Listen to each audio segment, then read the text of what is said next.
Hello student, class 10 science का question paper है, pre board exam 25-26 session का। तो आई होप जिन बच्चों का एग्ज़ाम हो गया है अच्छा गया होगा एग्ज़ाम, एंड कमेंट कीजिए कैसा गया एग्ज़ाम। अभी हम इसके सोल्यूशंस करेंगे, एंड जिनके एग्ज़ाम नहीं हुए हैं उनके लिए इंपॉर्टेंट है, अच्छी तरह से प्रैक्टिस भी कर सकते हैं, एंड बोर्ड के लिए भी ये इंपॉर्टेंट है, बोर्ड एग्ज़ाम के लिए। तो चलिए स्टार्ट करते हैं इसका सोल्यूशन। 10th का साइंस का ये क्वेश्चन पेपर है, ठीक है। तो एंड अदर PYQs के लिए भी आप चेक कर लेना प्लेलिस्ट को। तो ये इसका सेक्शन ए बायो का पार्ट है।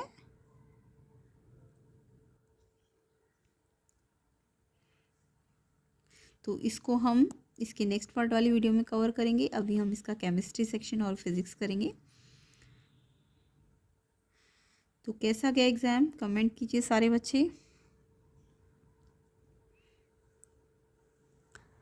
एंड जिनके एग्ज़ाम नहीं हुए, इम्पॉर्टेंट है, PDF का लिंक आपको मिल जाएगा, टेलीग्राम लिंक चैनल पेज से ले लेना।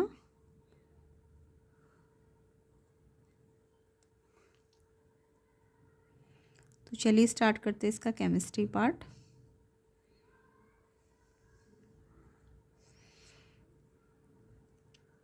तो यहाँ पे सेक्शन B केमिस्ट्री है।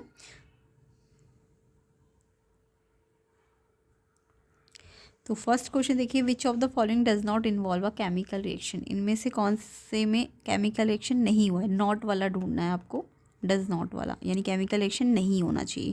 तो आपको पता है ना केमिकल रिएक्शन क्या होते हैं, जिसमें न्यू सब्सटेंसेस बनते हैं, प्रॉपर्टी चेंज हो जाती है ना। और जो फिजिकल होते हैं, फिजिकल प्रॉपर्टी होती है या फिजिकल रिएक्शन उनको कहेंगे जिनमें कोई नया सब्सटेंस नहीं बनेगा, है ना। बस शेप साइज चेंज हो सकता है, बट सब्सटेंस नया नहीं बनेगा।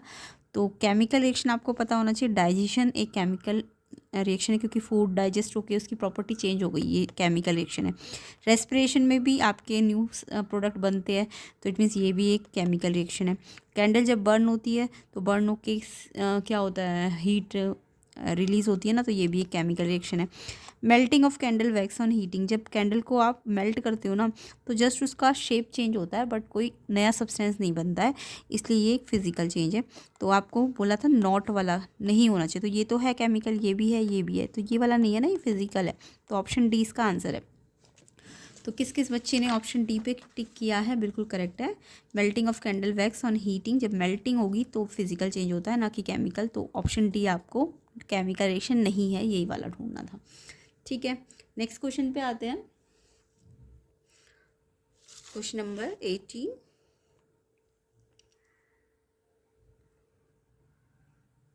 तो क्वेश्चन नंबर 18 है, which of the following represent a combination reaction. इनमें से कौन सा कॉम्बिनेशन रिएक्शन है। तो कॉम्बिनेशन का मतलब क्या होता है, सबको पता होगा। कॉम्बिनेशन रिएक्शन में दो सब्सटेंस से एक सिंगल बनेगा, सी, यानी ए और बी अगर दो हैं अलग अलग तो एक ही सी बनता है, तो इसे कॉम्बिनेशन कहते हैं। और अगर उल्टा एक से दो या तीन बन रहे हैं तो वो डीकम्पोजिशन रिएक्शन होता है ना। तो आपको तो कॉम्बिनेशन बोला है, तो यहाँ तो देखो एक एक पूरा था, इसमें दो डिवाइड हो गया, तो ये तो डीकम्पोजिशन है ना। इसमें देखो सी और O2 दो अलग अलग है, इसमें एक ही बन गया, तो ये आपका कॉम्बिनेशन रिएक्शन है। बाकी ये भी आपका डीकम्पोजिशन है, ये भी डीकम्पोजिशन है। तो ऑप्शन बी इसका करेक्ट आंसर है। कॉम्बिनेशन रिएक्शन कौन सा है, C+O2 गिव्स CO2। ओके, तो नेक्स्ट क्वेश्चन पे आते हैं। When writing a chemical equation which element is considered when balancing reaction. जब आप एक केमिकल इक्वेशन लिखते हो तो इसमें से कौन से एलिमेंट है जो बैलेंस करने होते हैं। सिर्फ मेटल्स को ही बैलेंस करना होता है, नॉन मेटल्स को बैलेंस करना होता है, या फिर हर एक एलिमेंट को बैलेंस करना होता है, या फिर सिर्फ एलिमेंट जो बॉन्ड बना रहे हो तो उन्हीं को बैलेंस करना होता है। नो, सारे एलिमेंट को आपको रिएक्शन में बैलेंस करना होगा, तभी वो इक्वेशन बनेगी, है ना। तो सबको बैलेंस करना होता है, ऑप्शन सी इसका आंसर है। तो ऑप्शन सी, एवरी एलिमेंट को आपको बैलेंस करना पड़ेगा। क्लियर, जो भी रिएक्शन में होंगी। विच of the following is a characteristic property of acids. Acid की प्रॉपर्टी पूछी है इनमें से, तो आपको एसिड के बारे में पता है ना। एसिड क्या होता है, सॉर टेस्ट होता है, ब्लू लिटमस को रेड में चेंज करते हैं, एसिड है तो ब्लू को रेड में कन्वर्ट करते हैं, हाइड्रोजन आयन रिलीज करते हैं, है ना, ये सब एसिड की प्रॉपर्टी होती है। तो option B, sour taste and ability to change the colour of blue into red. तो सॉर टेस्ट है ना, बी ऑप्शन इसका आंसर है। नेक्स्ट क्वेश्चन देखते हैं, इजी सा पेपर है, कमेंट करना कैसा था, हार्ड था, इजी था। क्वेश्चन 21 देखिए, when acid react with a metal the reaction typically produce. तो एसिड की रिएक्शन आपने पढ़े होंगे मेटल के साथ, तो जब भी आप एसिड को मेटल के साथ रिएक्ट करते हो ना, तो एसिड और मेटल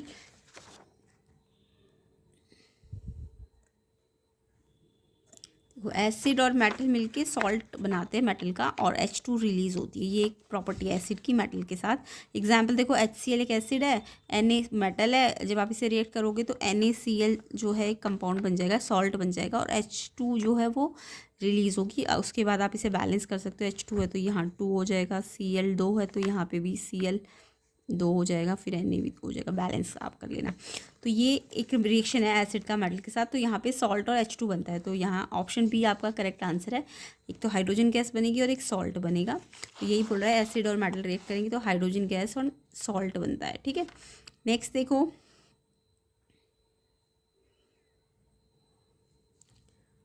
तो हिंदी मीडियम वाले भी अपने आंसर मैच कर सकते हैं। नेक्स्ट क्वेश्चन देखिए, when acid react with the carbonate. अब एसिड की प्रॉपर्टी कार्बोनेट के साथ पूछी है, तो मेन प्रोडक्ट्स पूछे क्या क्या बनते हैं। तो यहाँ पे एसिड की प्रॉपर्टी हमने मेटल के साथ पढ़ी थी, अब एसिड की प्रॉपर्टी मेटल कार्बोनेट के साथ। तो मेटल कार्बोनेट के साथ तो वही होगा कि एसिड और मेटल है तो वही कि सॉल्ट तो बनेगा बनेगा, बट कार्बोनेट है तो CO2 गैस भी बनेगी और साथ में वाटर बनेगा, है ना। तो ये आपका एसिड मेटल कार्बोनेट के साथ क्या क्या बनाएगा, मेटल का सॉल्ट, CO2 और H2O। अब यहाँ पे आप एग्जांपल दे समझ सकते हो, HCl एक एसिड है, मेटल कार्बोनेट लो, सोडियम, पहले हमने सोडियम लिया था, अब आप सोडियम कार्बोनेट ले लो क्योंकि मेटल कार्बोनेट लेना है। तो Na तो Cl के साथ NaCl बन जाएगा, और CO3 से CO2 बन जाएगी, और H और एक और O बचा है तो H2O बन जाएगा, है ना। तो ये सब बनेगा, तो सॉल्ट बनेगा, CO2 गैस बनेगी और हाइड्रो वाटर बनेगा। तो यहाँ पे बी ऑप्शन है, salt, water and carbon dioxide. तो आपको ये मेटल की प्रॉपर एसिड की मेटल कार्बोनेट की प्रॉपर्टी आनी चाहिए। ओके, नेक्स्ट देखो, तो option B salt, water, carbon dioxide इसका आंसर था। नेक्स्ट है, which of the following group of metal react with steam but not with cold और हॉट वाटर। तो आपने रिएक्टिविटी सीरीज पढ़ी होगी कि कुछ मेटल तो ठंडे पानी के साथ ही रिएक्ट कर जाती है, कुछ हॉट वाटर के साथ करती है रिएक्शन, और कुछ जो होती है ना तो हॉट के साथ ना कोल्ड के साथ, वो स्टीम के साथ करती है। तो जो हाईली रिएक्टिव मेटल होती है वो कोल्ड वाटर के साथ रिएक्ट करती है, एंड जो मिडिल वाली होती है वो हॉट, और जो थोड़ी उससे नीचे होती है वो स्टीम के साथ, और जो सबसे नीचे होती है ना हाइड्रोजन से नीचे, वो वाटर के साथ रिएक्ट ही नहीं करती। तो ये चार्ट कैटेगरी होती है, कुछ कोल्ड से, कुछ हॉट से, कुछ स्टीम से, और लास्ट वाली जो हाइड्रोजन के नीचे वाली होती है, कॉपर, सिल्वर, प्लैटिनम, ये वाटर के साथ रिएक्शन नहीं करती है। तो यहाँ पे सोडियम, ये क्या है, पोटेशियम, सोडियम और कैल्शियम, ये तो रिएक्टिव मेटल्स है ना, तो ये तो सबसे ऊपर होती है रिएक्टिविटी सीरीज में, तो ये तो कोल्ड वाटर के साथ, और कैल्शियम मतलब कैल्शियम या कैल्शियम से जो एक दो और होती है वो हॉट वाटर के साथ भी रिएक्ट कर लेती है। ये वाली जो होती है सोडियम, पोटेशियम, ये कोल्ड वाटर के साथ रिएक्ट करती है विगरसली। इसके बाद देखो, एल्यूमिनियम, आयरन, जिंक, ये आपकी जो मेटल्स है ये ना तो कोल्ड ना हॉट, ये स्टीम के साथ रिएक्ट करती है। तो ये एल्यूमिनियम, जिंक आपने पढ़ा भी होगा, एम्फोटेरिक ऑक्साइड होते हैं, एसिड भी होते हैं, बेस भी होते हैं। तो ये एल्यूमिनियम, जिंक, आयरन, ये आपकी स्टीम के साथ रिएक्ट करती है। तो ये आंसर ऑप्शन बी इसका। एंड बाकी कॉपर तो रिएक्ट ही नहीं करता है ना, सिल्वर भी रिएक्ट नहीं करता, तो ये तो रिएक्शन करते ही नहीं है। कि पोटेशियम, एल्यूमिनियम, कॉपर, इसमें तो मिक्स हो गए सारे, ये तो कोल्ड वाटर के साथ कर लेगा, ये रिएक्शन करेगा ही नहीं कॉपर, और एल्यूमिनियम आपका स्टीम के साथ करेगा। तो यहाँ तो सारे मिक्स है, तो सारे जो सारे ही स्टीम के साथ रिएक्ट करेंगे, एल्यूमिनियम, आयरन और जिंक, बी ऑप्शन आंसर है। तो किस किस बच्चे ने ऑप्शन बी पे टिक किया है कि ये सिर्फ स्टीम के साथ रिएक्ट करते हैं। ओके, और ऊपर वाले जो है वो आपके कोल्ड या फिर हॉट वाटर के साथ भी रिएक्ट कर सकते हैं, और ये वाले तो रिएक्शन करते ही नहीं, और इसमें तो सारे मिक्स है। ओके, तो ऑप्शन बी आंसर है। क्वेश्चन 24 देखिए, एजर्शन है,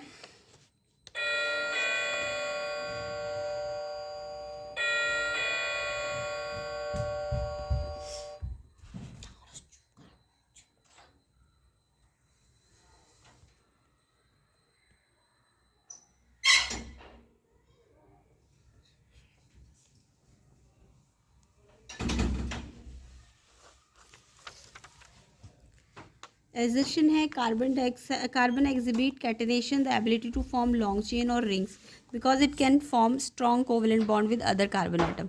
तो यहाँ पे बोला है कार्बन कैटेनेशन प्रॉपर्टी दिखाता है क्या, यानी कि वो लॉन्ग चेन बना सकता है, रिंग्स बना सकता है, तो इसको कैटेनेशन कहते हैं।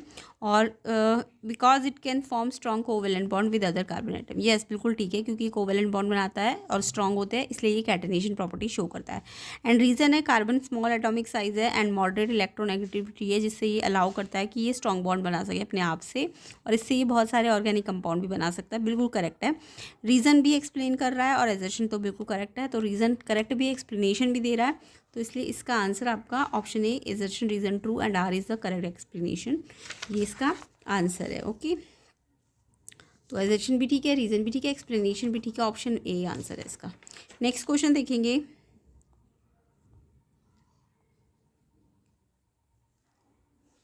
नेक्स्ट क्वेश्चन है name a metal which is soft and that can be cut with a knife. तो यहाँ पे मेटल जो सॉफ्ट होती है और जो नाइफ से कट कर सकते हैं, तो यहाँ पे आपको पता है सोडियम जो मेटल है वो नाइफ से भी कट की जा सकती है। एंड एक है name the metal which is the best conductor of heat and electricity. ये बेस्ट कंडक्टर कौन है हीट एंड इलेक्ट्रिसिटी की? मेटल है silver, Ag। And name one metal which displace silver from silver nitrate solution. तो silver को displace कर रही है नाइट्रेट सोल्यूशन, सिल्वर नाइट्रेट का सोल्यूशन है, उससे सिल्वर अगर डिस्प्लेस करनी है तो मोर रिएक्टिव मेटल लानी पड़ेगी। More reactive metal like magnesium, calcium, ये मोर रिएक्टिव है सिल्वर से, इसलिए ये डिस्प्लेस कर सकती है। ओके, तो ऑप्शन सी का आंसर मैग्नीशियम, कैल्शियम, कोई भी रिएक्टिव मेटल लिख सकते हो आप जो कि सिल्वर से रिएक्टिव होनी चाहिए।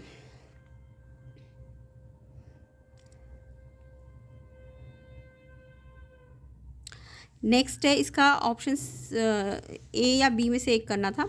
How sodium and chlorine atom change into ion when they react with each other to form sodium chloride NaCl, what is the name given to this type of bonding. तो आपको sodium chloride को बनाना form करना दिखाना है कि sodium और chlorine atom कैसे change हुए आयंस में जिससे NaCl बना होगा। तो यहाँ पे आपको इलेक्ट्रॉन ट्रांसफर मेथड दिखाना है। आपको Na और Cl के पहले तो डॉट लगाने, देखो Na का एटॉमिक नंबर 11 है, 281 इसका कॉन्फ़िगरेशन है, तो 1 लास्ट में तो 1 डॉट लगा दूँ। 17 क्लोरीन का नंबर होता है, 287 लास्ट में 7 है ना, तो 7 इसमें डॉट की जगह क्रॉस लगा दो क्योंकि ये डिफरेंट एटम है। तो 7 लास्ट में तो उतने ही क्रॉस लगा दो। यहाँ 1 लास्ट में था तो Na में 1 डॉट लगा दिया। अब इसके पास क्लोरीन के पास 7 है ना, तो इसको तो ऑक्टेट करना है, तो 8 होने चाहिए, तो ये 1 की कमी है, तो ये 1 डॉट यहाँ से ले लेगा, तो इसका 1 डॉट यहाँ से यहाँ पे चला गया, तो इसके पास 8 इलेक्ट्रॉन हो गए। ठीक है, तो 7 तो इसके खुद के शो करने हैं क्रॉस वाले, और 1 डॉट जो इसने लिया है, और इसने तो डॉट दे दिया, तो इसके पास तो 1 ही डॉट है, तो इसने दे दिया, तो इसका तो डॉट हट गया, बट प्लस का चार्ज 1 डॉट दिया है तो 1 प्लस का चार्ज। क्लोरीन ने 1 डॉट लिया है तो माइनस नेगेटिव 1 चार्ज लगेगा, -1 है ना, इसमें +1। तो ये इस तरीके से दिखाना है। तो क्लोरीन ने अपने भी दिखाने हैं क्लोरीन के, और डॉट जो लिया है वो भी, बट इसका तो हट गया, इसने तो सिर्फ डोनेट किया है, तो यानी कि यहाँ पे कोई डॉट नहीं आएगा। तो ये टाइप की बॉन्डिंग आयनिक बॉन्डिंग होती है। तो इस टाइप से ये क्वेश्चन करना था। अच्छा, एक और क्वेश्चन रह रहा है, इसमें पूछा था why sodium kept immerse in kerosene oil. Kerosene oil में सोडियम को क्यों इमर्स करके रखना चाहिए? क्योंकि जो सोडियम मेटल होती है ना, वो बहुत विग्रसली रिएक्ट करती है जब इसको आप एयर में छोड़ते हो, तो ये कैच कर लेती है फायर को, इसलिए हम इसे कैरोसिन में स्टोर करके रखते हैं। ओके, नेक्स्ट क्वेश्चन देखिए। नेक्स्ट क्वेश्चन है वाई कोरोजन और iron is a serious problem. Corrosion of iron serious problem क्यों है? क्योंकि कोरोजन से क्या होगा, जब भी कोरोजन होगा या किसी भी मेटल का कोरोजन होगा तो वो कोरोड हो जाएगी, यानी कि उसमें एक लेयर लग जाएगी। तो आयरन के केस में ब्राउन लेयर डिपॉजिट हो जाएगी आयरन के सरफेस पे, यानी रस्ट। और किस कारण से? क्योंकि वो एयर और वाटर के कॉन्टैक्ट में आया था, और ये इसकी जो क्वालिटी है वो डिग्रेड हो जाएगी। ठीक है, डिग्रेड हो जाएगी। एंड इसको कैसे रोका जा सकता है, कैसे कोरोजन को रोका जा सकता है? गैल्वनाइजेशन कर दो, इलेक्ट्रोप्लेटिंग कर दो, लुब्रिकेशन कर दो, ऑयलिंग, पेंटिंग, इस तरीके से आप इसे रोक सकते हो। नेक्स्ट क्वेश्चन देखो 28। Anjali was investigating the reaction of acid with carbonate. Acid का कार्बोनेट के साथ रिएक्शन देखा उसने साइंस लैब में, और उसने सैंपल लिया कैल्शियम कार्बोनेट का डाइल्यूट एसिड के साथ। तो रिएक्शन हुआ, effervescence of release of gas and salt भी बना। तो ये अभी मैंने थोड़ी देर पहले आपको रिएक्शन करना सिखाया था कि कोई भी एसिड ले लो, HCl एंड कैल्शियम कार्बोनेट के साथ उसका रिएक्शन दिखाओ, तो क्या होता है CaCl। एक तो CaCl का सॉल्ट बन जाएगा CaCl2, एंड कार्बोनेट है तो CO2 गैस बनेगी, और H और O वाटर बना देगा। तो ये कार्बोनेट का रिएक्शन होता है। तो इसमें कौन सी गैस बनती है? CO2 gas. तो फर्स्ट में CO2 गैस है। नेक्स्ट आपको पूछा है कि गैस कौन सी रिलीज हुई, इसका मुझे सॉल्ट का नाम क्या है? तो ये सॉल्ट है ना, कैल्शियम क्लोराइड। तो कैल्शियम क्लोराइड सॉल्ट बना है। उसके बाद इसमें पूछा है ऑप्शन C और D में से एक करना है, describe the reaction between an acid and a carbonate including the role of carbon dioxide in this process. तो रिएक्शन जो हुआ एसिड और कार्बोनेट के साथ, इसमें इसको डिस्क्राइब करना है एंड देन कार्बन डाइऑक्साइड का क्या रोल है। तो यहाँ पे देखो एसिड और कार्बोनेट, ये आप ना वर्ड्स में लिख के दिखा देना कि एसिड और कार्बोनेट जब रिएक्ट करेंगे तो एक सॉल्ट बन जाएगा, वाटर और कार्बन डाइऑक्साइड गैस रिलीज हो जाएगी। और CO2 का क्या रोल है इसमें, ये CO2 एक एविडेंस का काम करेगा that a reaction has occurred, कि रिएक्शन हुआ है। किस कारण से पता चलेगा कि रिएक्शन हुआ है, क्योंकि CO2 गैस रिलीज हो रही है। और CO2 का पता चलाने के लिए आपको एक तो फिजिंग साउंड आएगा, उसके अलावा टेस्ट कर सकते हो लाइम वाटर ना इसमें मिल्की हो जाता है CO2 के पास लाने से। ओके, तो ये इसका रोल है। उसके बाद गिवन, अच्छा CO2 का रोल भी पूछा, तो CO2 जो बनेगी ना उससे आप जो बेकिंग प्रोसेस में जब आप इसे यूज़ करोगे, जैसे NaHCO3 के साथ आप जब कोई एसिड लोगे या डीबल, तो उससे CO2 जो बनती है ना वो केक को फ्लफ़ी बना देगी, है ना, स्पॉन्जी बना देगी। और इसके अलावा सीमेंट वगैरह इंडस्ट्री में भी आप इसको जो कार्बन डाइऑक्साइड होगा उसका यूज़ कर सकते हो। तो इस तरीके से हम इसका एवरीडे लाइफ में बेकिंग पर्पज़ से, इंडस्ट्रियल पर्पज़ में, सीमेंट वगैरह में यूज़ कर सकते हैं इस रिएक्शन का। नेक्स्ट क्वेश्चन है आपका, नेक्स्ट है 29, A और B में से एक अटेम्प्ट करना है। 2 compound X and Y have the same molecular formula C3H6O। X and Y को पूछा है, तो C3H6O, O सिंगल है ना, तो यहाँ पे पक्का O आपका या तो जब O सिंगल किस किस में होता है, O सिंगल का मतलब डबल बॉन्ड होना चाहिए O का, तो ये आपका या तो एल्डिहाइड वाले में होगा C3, एक O और 6H, है ना, या तो एल्डिहाइड है प्रोपेनल, 3 वाला है तो प्रोपेन अलग जगह प्रोपेनल, या फिर ये CO बीच में आ जाएगा तो ये साइड में आ जाएंगे, तो ये प्रोपेनॉन बन जाएगा। तो X आपका प्रोपेनल हो जाएगा, Y आपका प्रोपेनॉन हो जाएगा। तो सेम फॉर्मूला है, तो एक तरह से आइसोमर ही होगा एक दूसरे के, है ना, बट स्ट्रक्चर डिफरेंट है।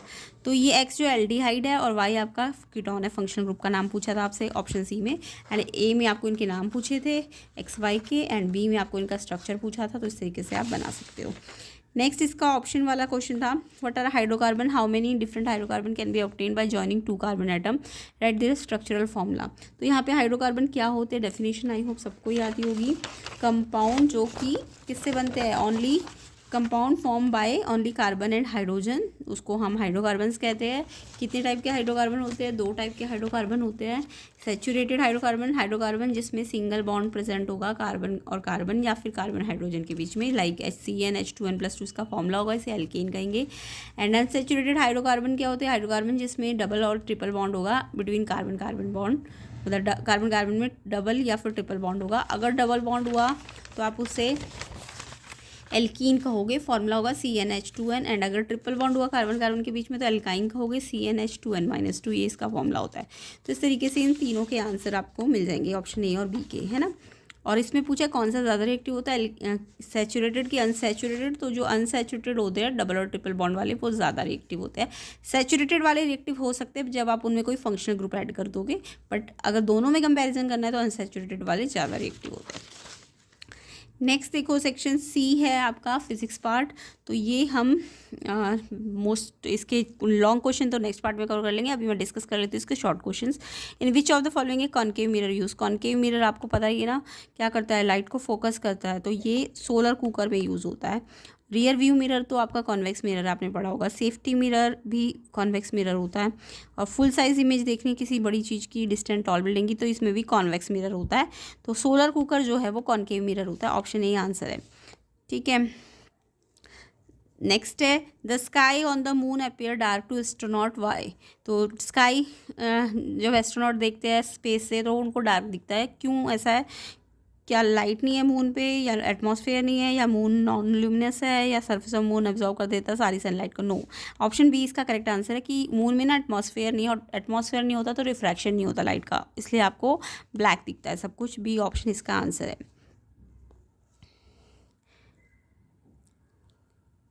नेक्स्ट है assertion reason, the SI unit power की डायोप्टर है, बिल्कुल करेक्ट है। रीजन है the power of concave lens positive होती है एंड कॉन्वेक्स लेंस नेगेटिव होती है, ये गलत है। कॉन्केव की पावर तो नेगेटिव होती है और कॉन्वेक्स की पॉजिटिव होती है, ये यहाँ पे रीज़न गलत है। तो एजर्शन ठीक है बट रीज़न गलत है, ऑप्शन C आंसर है इसका। बाकी ये न्यूमेरिकल्स है, इसको हम नेक्स्ट पार्ट में कवर कर लेंगे ये सारे क्वेश्चंस को। तो आई होप सबका एग्ज़ाम अच्छा गया होगा, कमेंट करके बताना कैसा गया एग्ज़ाम। एंड इसके सेकंड पार्ट के लिए आप लिंक देख लेना डिस्क्रिप्शन में, तो और प्लेलिस्ट का लिंक भी मैंने डिस्क्रिप्शन में डाल दिया है, तो आप चेक कर लेना। इसके पार्ट बी को आप जल्दी से देखना चाहते हो तो जल्दी जल्दी वीडियो को शेयर कर दो, लाइक कर दो, एंड चैनल में नए हो तो चैनल को सब्सक्राइब भी कर देना, तो कंप्लीट सोल्यूशन आपको मिल जाएगा।